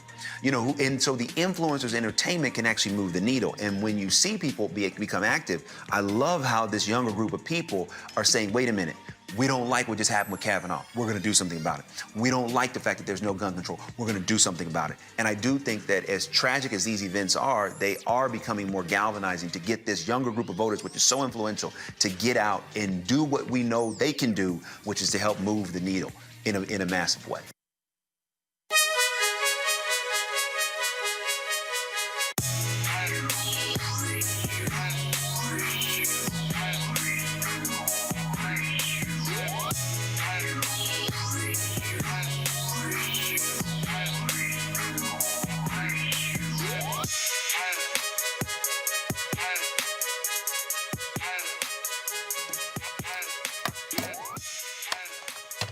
All right, the folks at Seek.com, folks, they, of course, have these amazing products founded by Mary Spiel. It's a black-owned virtual reality company. You can check out their content on Seek.com. They have these amazing VR headsets right here. These headsets allow folks to be able, of course, to watch the virtual reality content, drop your phone right into the slot, put this headset on. You can actually be literally in the room where the video was shot. And also, of course, they have their headset here. They're 360-degree 4D headphones right here. Tremendous sound, bass sound, goes all the way around. You can use it for gaming, of course, videos, music, you name it. You can get these products, folks, at Seek.com, Ceek.com. That's Ceek.com. So please support them. They are partners with us here at Roland Martin Unfiltered. And we certainly thank them for being partners on this show. All right, folks, as of today, there are 10.3 million cases of coronavirus in the United States. 240,000 people have died. We told you yesterday about the death of Bishop Harry Jackson Jr. He, of course, he had battled cancer, but he actually died of COVID, diagnosed a couple days ago. I actually got an email from there was a Republican who said, that was another evangelical who sent an email out to his followers, and someone forwarded me that particular email. And I want to read this for you in a second once it pulls up on my iPad here. And give me 1 second, folks. Here we go. And so this was the email that they sent. Anthony, go to my iPad. It said, greetings in the mighty name of Jesus. This is Christian International. Go to iPad, please. You may have heard by now that Bishop Heyman was hospitalized due to COVID-19. He has had steady, come on, go to iPad, please. Thank you. He has had steady improvement over the past couple days and is feeling stronger and breathing easier. He has an amazing team of doctors who are using all the new drugs to help him heal faster. He has not been in crisis at all, but of course, we have rallied prayer to fortify him against this attack. Our prayers are prevailing, but we cannot let up until we see the full manifestation of his healing. Now, they posted a photo of him with Bishop Harry Jackson Jr. You often saw him on this show, my show, TV One's News One Now. It says here that we also received sad news today that Bishop Harry Jackson passed away. He has been battling for his health for a while now and had some recent complications, including a COVID positive test 2 days ago. Initial thoughts are that his heart failed due to these challenges.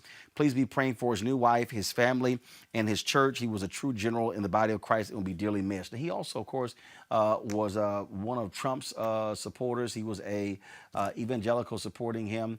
One of his spiritual advisors. There's this video of him praying, if you will. I think it was Easter. He was praying in the White House. But the reality is, he was at that event, that is September 26th super spreader event that took place at the White House for Amy Coney Barrett, and he was there. Now, of course, folks, even though we have the early promising results from Pfizer's COVID-19 vaccine trial, a number of questions are still unanswered about it, as well as when the average person can get a shot. Now, Pfizer's vaccine is a new type of technology.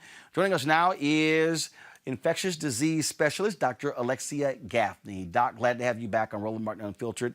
Tell us what you know about this particular vaccine.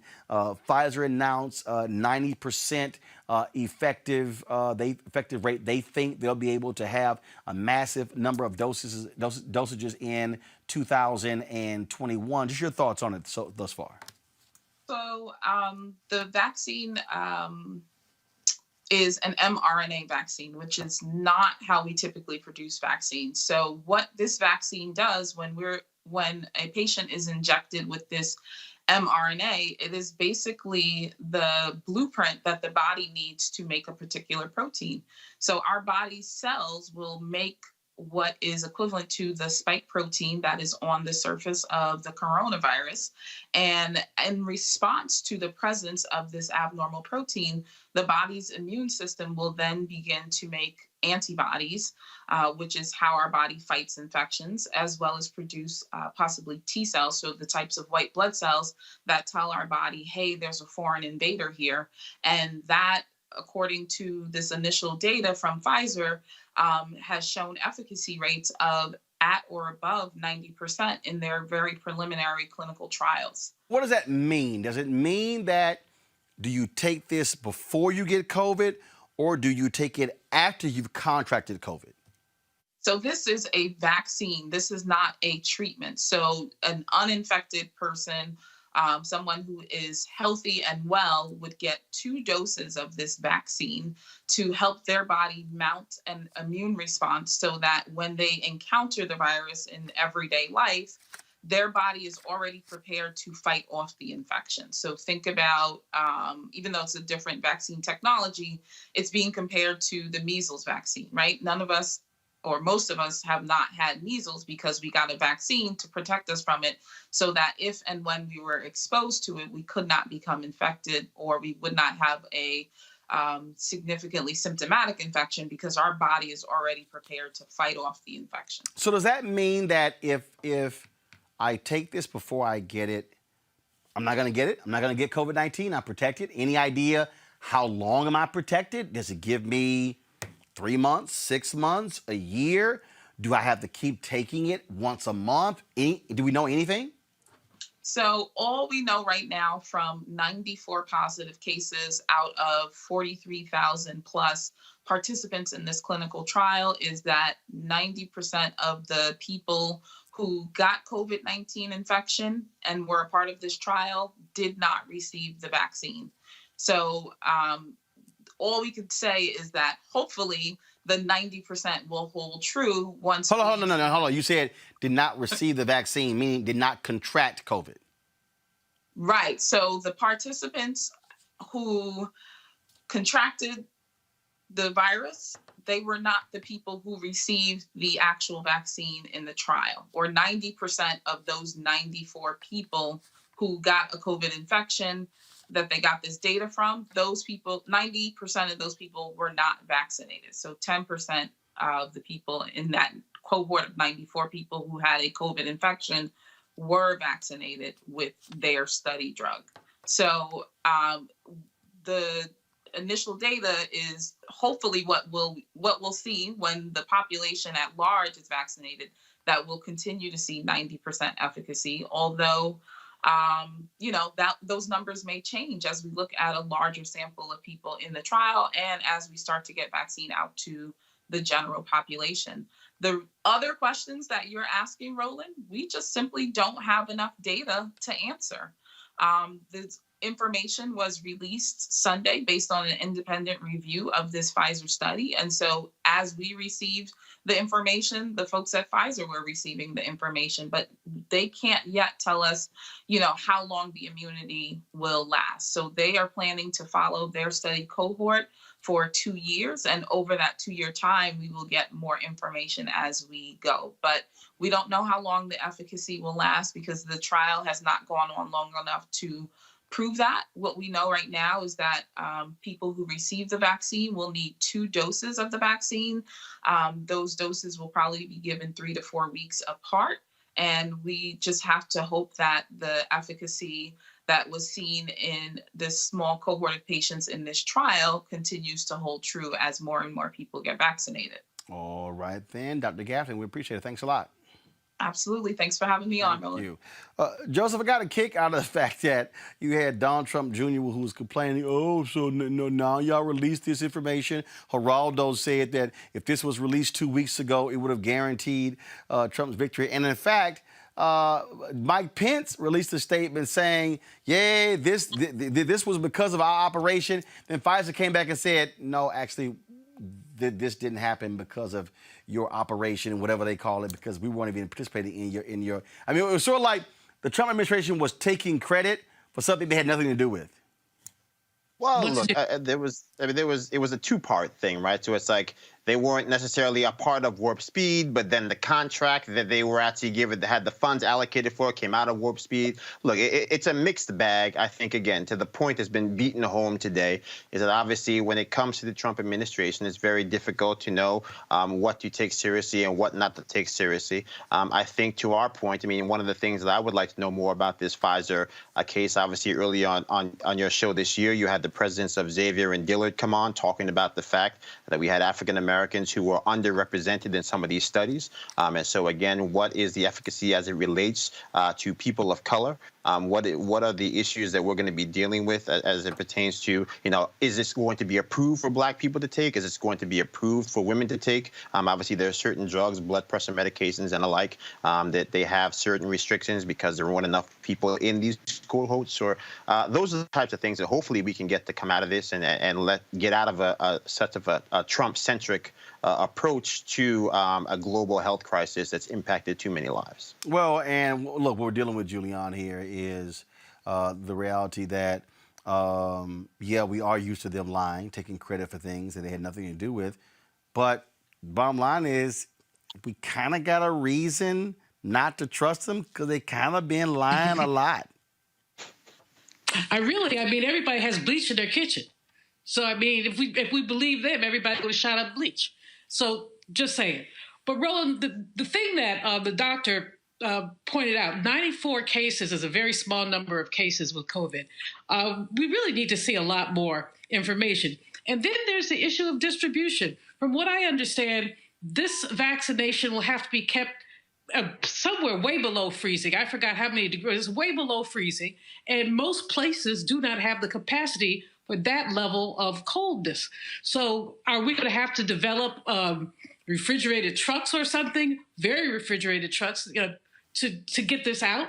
Dr. Fauci was on CNN today, and he basically said he'd expect the vaccinations to get out really until April, except for extreme cases or people who are at special risk. So this is good news for Pfizer. It's good news for us, for America. Joseph has raised a very good point about efficacy for Black folks. And Fauci today talked about older people as well. But we don't know whether this is going to be good for older people. So there are a lot of questions to be asked. And I think, frankly, the least important thing, we have to get into the mindset, Roland, of keeping that man out of our mouths and keeping him, basically, Mr. 45, it's over. It's all over, Casanova. So just go grab whatever you want to grab, it. Just get out of our space. And he will do that sooner rather than later. Kelly? I agree with Dr. Malveaux on that one. He just needs to go. Again, this is not surprising that the Trump administration would try to piggyback off of work that they had no participation in, did not even try to front that they had any role in making it a success whatsoever. They're doing it with this. They did it with the HBCU bill. They've done it pretty much their entire administration with everything that they claim is a win. So it is what it is in that regard. But when it comes to this vaccine specifically, I am happy that it exists. But I echo the sentiments of the other panelists here in that the logistics in making sure that every American gets it are steep. And I don't know exactly how that's going to work, given that we are in the middle of a pandemic and some of the ways in which things need to be done are limited right now. And we are still at 10 million cases and to almost 250,000 deaths in this country. So we're already behind the ball significantly in getting this vaccine created, let alone distributed. So I'm curious to see how that's going to play out, hopefully in time for it to mitigate some kind of damage. All right, folks, y'all know what time it is. No charcoal grills are allowed. I'm white. I got you, huh? Yeah, illegally selling water without a permit On my property. Whoa! Hey! You don't live here. I'm uncomfortable.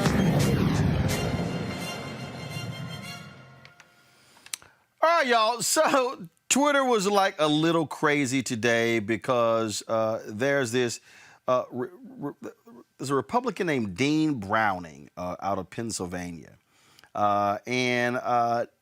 Dean Browning, y'all, let's just say this is weird. So he sent this tweet here out.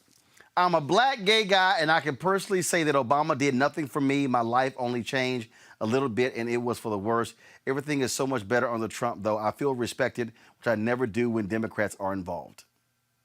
Folks are like, Dean, you're white. So what are you talking about? So then Dean decides to go, no. That I was actually responding to somebody else, and my tweets got, so that's really what happened. I was responding to somebody else. So that's really what happened there. That really wasn't me. So please forgive me. This whole deal. Now we're hearing he tweets Patti LaBelle's son is all kind of drama. You talk about crazy, Joseph. But I really got to laugh at that one. That this white right-wing conservative really got himself caught up in a crazy one today on Twitter. The folks saying he's pretending to be a black gay man under his burner account. I mean, I've often said to people, wouldn't it just be easier for us to engage honest-to-God black people rather than have to pretend to be them on the internet? And this is not the first time this has happened. It won't be the last time that's happened. There are plenty of salacious and felonious accounts out there pretending to be black Republicans. It shouldn't be that hard to find a black Republican if Republicans actually started showing up in black communities and doing the work to demonstrate love and care of black people. So look, this is a perpetuation of what we've been dealing with. It's the kind of insincere outreach and this trying to be masked in these anecdotal evidence of things that do not exist. And pretty crazy. But this Julian was a part of the disinformation campaign by the Russians in 2016, where look, Twitter and Facebook have busted of these troll farms impersonating black people. And so we've seen this. That actually has happened. It has happened, and of course, in 2016, I think we were somewhat vulnerable to it. Some people believed it. Some people got tweets that had lies about Hillary and them, other things, and people believed them. This just is hilarious, and I don't know to what end this man chose to impersonate a gay black man. I mean, I can't understand his logic, but I'm not trying to figure stupid out. Kelly. I mean, she took the words out of my mouth. This is stupid. This is absolutely stupid. It's like what happens when you try to be, what is that lady's name? Who pretended to be black to be in the NAACP? Oh, and all that the girl stuff. out I know. You know who I'm talking out about. there in Seattle. Yeah, we don't really care. Go ahead.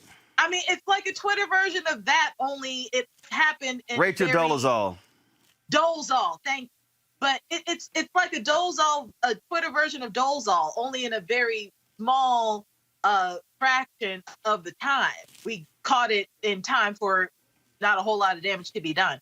But this is really dumb. And it's actually like a recurring pattern. Outside of Russia using bots for trying to be black people, there are actually white people out there with fake black people accounts to act like black people, purporting to be Trump supporters, purporting to be anti-black and embracing white supremacy and stuff. So this, again, I've been saying this all day on your show. This isn't surprising to me.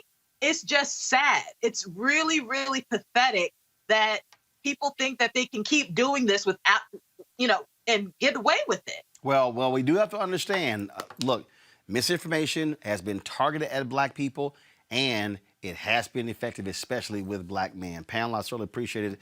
Joseph, Julian, and Kelly, thank you so very much. Hey, folks, if y'all want to join our Bring the Funk fan club, please support what we do. Let me give a shout out. These are folks that actually sent in checks and money orders today. Tony Lund, thank you so much. Charlene Logan, Kevin Jackson, Mr. and Mrs. Gary A. Lloyd Sr., Sidney Scott Jr., Shonda Yvette Scott, Anthony Thomas. Let's see, Sherman Henderson, Robert T. Wallace, Renee Yancey, John McMillan, and Vivian Smith. Folks, we thank all of you. Sherman dropped us a note. You are doing a good job. I hope this will help to get your live truck. Sherman, we working on that, trust me. We love you, Roland. Keep up the great reporting. Keep us informed. That's Gary Lloyd from Monroe, Louisiana. I think, let's see, Mr. Martin, you're doing a marvelous job. I appreciate it. Thank you, Roland, for your show. I have learned so much. I was born in 1959 during Jim Crow days, and I saw with my parents making plans when it was time to vote. I would always ask my parents, why do we have to sit on the back of the bus? Why does it say colored only? Why did they kill or shoot those people? Learning about my rights as a black man in this country is very important to me. Learning about how the elections work from local to the White House is truly educational. Even reading and researching all the candidates on your ballots, knowing how to track your ballot, understanding your right to vote, understanding the Senate and House of Representatives, learning what the midterms are all about. So I said to myself, if I can support Democratic Party with the little money I have, I can surely support my brother, Roland Martin.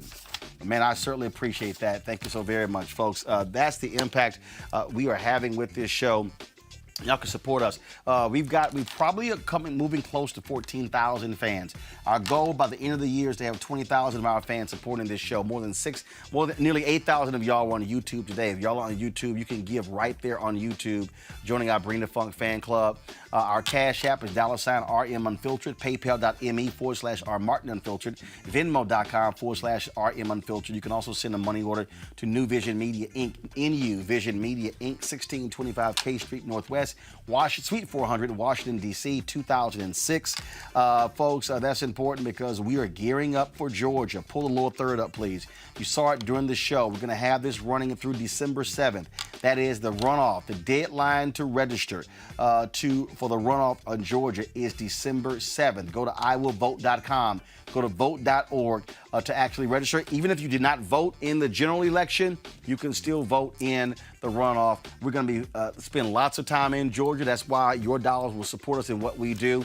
And so we certainly appreciate that. And one of the things that, and again, I share with y'all this all the time because I want you to understand what it is we're trying to do. So I told you about the streaming system that we got, and so y'all remember on election night we were trying to go live to the folks down at Black Lives Matter Plaza, and we were having problems going live. Well, part of the problem is because there were so many people and other folks streaming, and so what we're doing is we saw that was a problem.